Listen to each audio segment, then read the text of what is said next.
Asante Fatuma Hassan kwa habari za kitaifa, kimataifa na biashara. Na sasa ni wasawa habari za michezo na burudani. Tayari golikipa wa kisasa wa mpira Eden Bahati niko hapa kukujuza mengi ambayo yamejiri viwanjani, nikianzia hapa nyumbani Tanzania. Baraza la michezo la taifa BMT limetoa wito kwa Watanzania kuishangilia na kuunga mkono timu ya taifa ya wanaume Taifa Stars ili iweze kufanya vizuri, jambo ambalo litasaidia kufungua milango ya kukuza soka na kuinua uchumi wa taifa. Wito huo umetolewa na katibu mtendaji wa baraza la michezo BMT Bi Neema Msita, ambapo amesema kuelekea mashindano ya kombe la mataifa ya Afrika AFCON 2025 nchini Morocco, Watanzania wana nafasi kubwa ya kutumia mashindano hayo ili kujiimarisha kuelekea AFCON 2027 ambayo Tanzania ni miongoni mwa nchi wenyeji.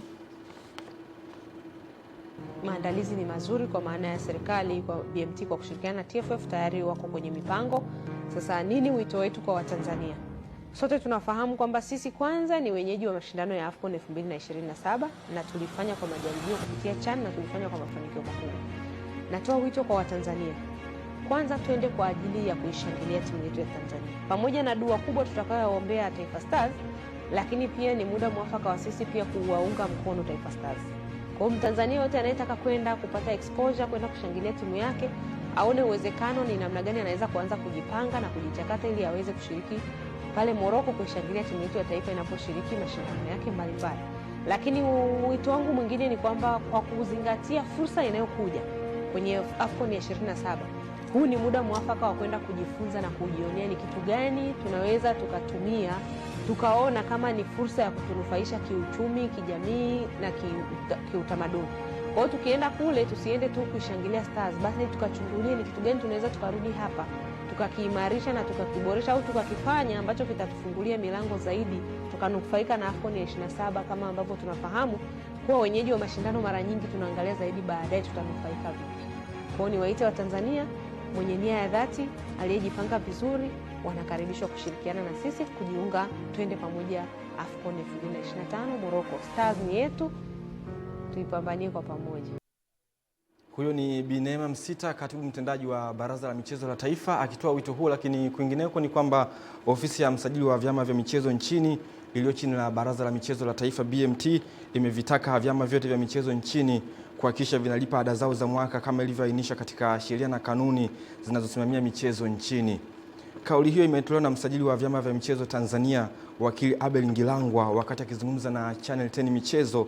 Amesema kuwa vyama vyote vya michezo vinatakiwa kutekeleza toka hilo la kisheria ili kuvipa uhai vyama, huku akiweka wazi adhabu ambazo zitatolewa kwa vyama ambavyo vitakiuka kulipa ada hiyo.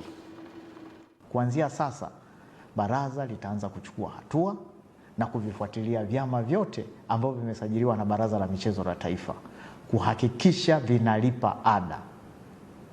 Hatua nyingine ambayo baraza la michezo la taifa limevipanga ni kuvifutia vyama vya michezo ambavyo kwa muda mrefu vimeonekana havilipi ada na vipo kwenye daftari la usajili wa vyama hivyo.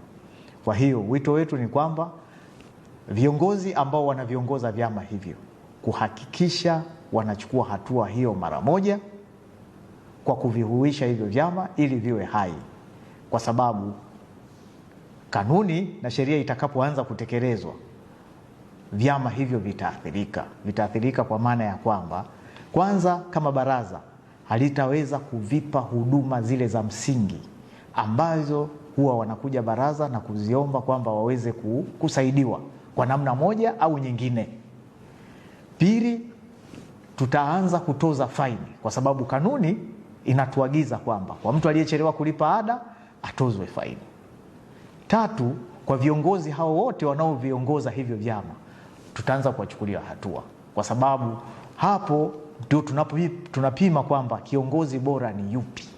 Ni yule anayekiongoza chama na kuhakikisha chama kinakuwa hai na kutekeleza na kufuata misingi yote ambayo imewekwa na sheria na kanuni.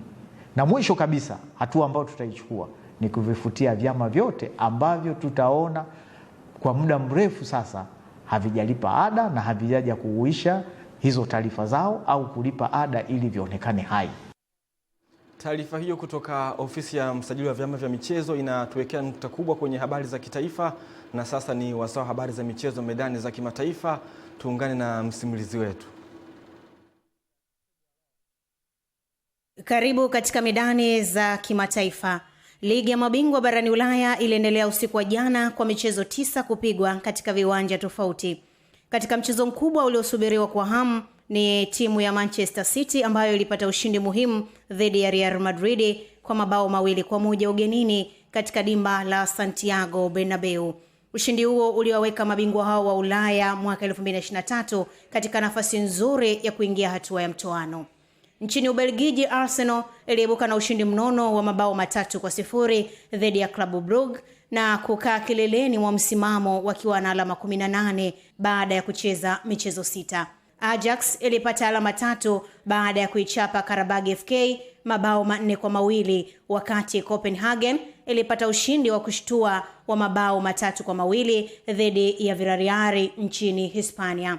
Bayer Leverkusen na Newcastle United waligawana pointi baada ya sare ya mabao 2-2, huku Benfica ikiibuka na ushindi wa mabao 2-0 jijini Lisbon nchini Ureno dhidi ya mabingwa wa Italia Napoli katika mchezo uliokuwa na ushindani mkali.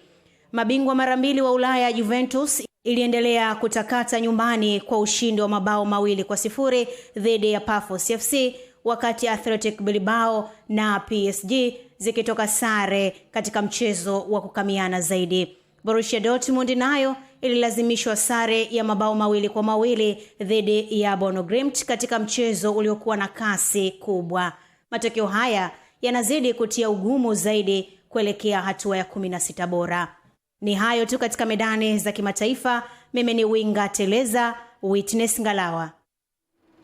Asante mwanamichezo wetu Witness Ngalawa, Winga Teleza, winga hatari kweli kweli, winga ambaye anaipa timu matokeo kwa habari za michezo kimataifa. Na sasa ni wasaa habari za burudani kutoka mtandaoni, na tunatua pale nchini Kenya, ambapo kutoka mtandaoni mwanaharakati wa mazingira nchini Kenya Trufena Mthoni mwenye umri wa miaka 22 amefanikiwa kuvunja rekodi ya dunia ya kukumbatia mti kwa muda mrefu zaidi kwa jumla ya saa 72 kwa mpigo. Rekodi hiyo imewekwa leo Disemba 11 baada ya kukamilisha mbio za marathon katika uwanja wa ofisi ya gavana wa Nyeri nchini Kenya, akilenga kuongeza ufahamu kuhusu uhifadhi wa mazingira na afya ya akili. Trufena Mthoni alianza jaribio hilo Disemba 8 mwaka huu, ambapo amefikisha saa 72 baada ya kuvunja rekodi yake ya awali ya saa 48, akiwa na lengo la kutoa motisha kuangaza uhusiano kati ya asili na ustawi wa akili pamoja na umuhimu wa uendelevu wa mazingira.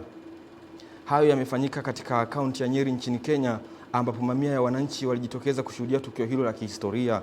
Rekodi ya dunia ya Guinness iliyotambulika rasmi kwa mbio ndefu zaidi za kukumbatia mti ilishikiliwa hapo awali na Abdul Hakim Awali wa Ghana, ambaye alipata muda wa saa 24 dakika 21 na sekunde 4 Mei 2024. Mthoni yupo katika harakati za kuwasilisha ushahidi wake kwa rekodi za dunia za Guinness ili kuthibitisha rasmi na kuchapishwa. Hiyo ni kutoka mtandaoni kule Kenya. Je, wewe mtazamaji wa Channel 10 Plus, ni kipi ambacho unaweza kukikumbatia kwa saa 72 au siku 3 mfululizo? Mimi humo simo kabisa. Kufikia hapo tunafikia tamati ya habari za michezo na burudani. Mimi ni golikipa wa kisasa wa mpira Eden Bahati. Nirudishe matangazo haya kwake Fatuma Hassan kwa ajili ya kukamilisha habari ya kutwa nzima ya leo.